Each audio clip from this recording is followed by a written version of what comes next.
Lawmakers are trying to keep a closer eye on the state agency in charge of Texas animal doctors. A bill filed just last week would temporarily attach the Texas Vet Board to another state agency to help with data and management issues that have plagued the board for years, revealed in our ongoing investigation. Avery Travis has more about the plan and why some veterinarians think it's the wrong idea. Okay. For Dr. John Fott, every day is different. Yeah, I think veterinary medicine is nuanced. It's okay. In his nearly 2 decades as a vet, he's seen everything from exotic animals to complicated diagnoses with family pets. He believes Texas needs a regulatory board with the same expertise. We've recognized there's been dysfunctions and probably some things that need to get resolved and fixed. Last year, KXAN discovered dozens of missing disciplinary records from the State Board of Veterinary Medical Examiners, which were supposed to be public, plus a backlog of complaints and investigations at the agency, leaving pet owners and doctors in the dark. At the time, the board pointed to trouble implementing the right data software. Several top leaders stepped down following our investigation.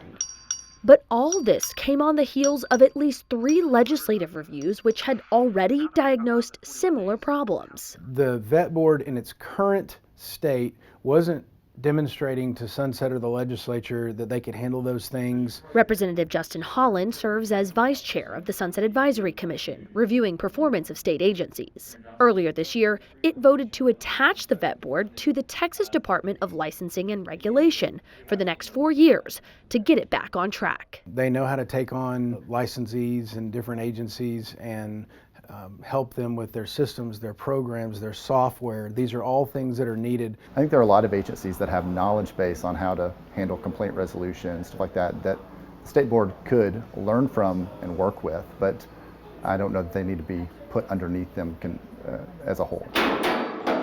Dr. Fott and other members of the state's Veterinary Association are worried about this treatment plan. They'd rather see TDLR in an advisory role, along with some other agencies and experts, keeping the vet board autonomous. However, Holland says the move under this bill would be temporary, but necessary. We're not trying to move their license to TDLR. We want them to issue their own licenses. We want them to be proud of their license, and we want to be proud of the board that oversees and regulates their industry. You're okay. You're okay. We don't quite have that right now. Avery Travis for State of Texas. The new executive director of the vet board says they've made big changes in the last 6 months, claiming they've ramped up inspections and enforcement to protect the public and animals. She told us, quote, "While we know we have a long way to go to restore the trust of the public and the legislature, we are confident that the agency is on the right track." Lawmakers still have to improve Sunset's recommendation in order to attach the vet board to TDLR. The bill was referred to the House Committee on Agriculture and Livestock last week. We'll keep following it. You can catch up on all of our coverage of this issue right now. Just look for the links in this story in the Texas Politics section of our website.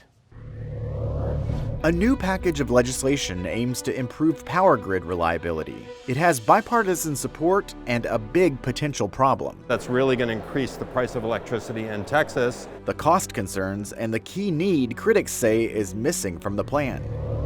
Texas heat and a broken air conditioner. The combination leaves some people facing steamy apartments for long periods of time. How action at the Capitol could push landlords to speed up work to fix broken air conditioners.